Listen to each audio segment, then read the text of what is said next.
Welcome to our video demoing the Heme of Lear project. CloudStone Studios has been working hard. We can't wait to show it to you. Let's begin.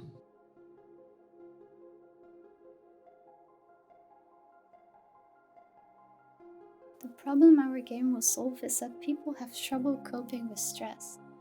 This is a problem as long-term stress can cause many symptoms like anxiety, headaches, fatigue, and memory impairment.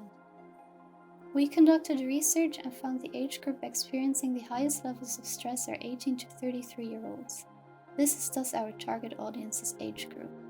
Common stresses are college, getting a job, career, housing, and money. We will also focus on casual gamers. This will be kept in mind when fine-tuning the difficulty of our game. We also did research into which social media they use. They mostly use Facebook and Instagram. This can be kept in mind for marketing or reaching our target audience for testing. Lastly, we found that our target audience's top hobbies are listening to music, playing an instrument, sports, gaming, and reading. To help relieve stress, they also game, watch videos, or use coloring books. This information will be used to make sure our target audience finds our game enjoyable. When we figured out who we wanted to create the game for and why, we dived into research. Originally, the game was aimed at musicians, so a lot of the research was focused around the musical aspect of the game. Whilst the target audience changed, we were still able to use and apply the research we gathered. That said, the change in target audience meant we had to do more research into relaxing games and what made them relaxing. We used the research to improve our game and back up our design decisions. During the concepting, we went through a few different iterations. We started with a fighting game, a side-scroller punch 'em up, and from that we went into a Diablo-esque game where you would play music according to the beat and according to the rhythm. With that, it would also indicate whether enemies were attacking you and whether you would be fighting them back. While iterating, we figured out that it's really more about puzzling and the relaxation aspects that we could really hone into. So we dropped many of the combat premises, and other than some of the ways of how abilities worked, we ended up with a very nice and relaxing game, especially with the music forming around everything you did. It was a really interesting way to experience this new premise for the game. We wanted to do something with music, that was certain.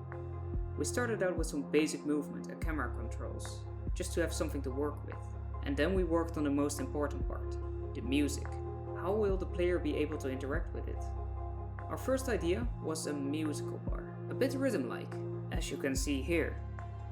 Around that point our focus shifted, from making a game for musicians to a more casual audience, so we scrapped the rhythm idea. But we still wanted to do something different, a musical experience that a wide range of people could enjoy.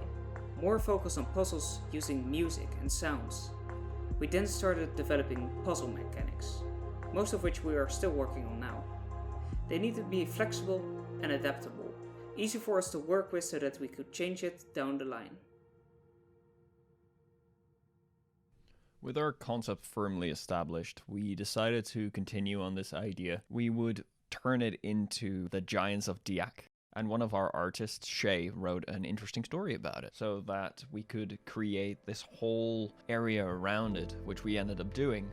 Everything fits so neatly, as the Bard was a character that could perfectly come from one of the mythical gods in that world. The music would be perfectly suited for that entire character. Every aspect that the Bard would see would translate into this history of music that he would innately pick up. With that in mind, we decided it would be our entire focus. This is what we are currently working towards. We have also conducted tests with our target audience in order to improve our prototype. I have tested wireframes for the UI and the HUD of the game, and tested the buttons of our early prototype.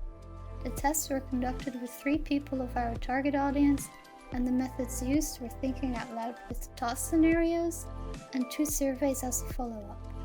The goal of the test was to make sure the users find the UI and buttons of the game intuitive, complete, and consistent, as bad usability could cause the players many frustrations, whereas our game was to help them relax.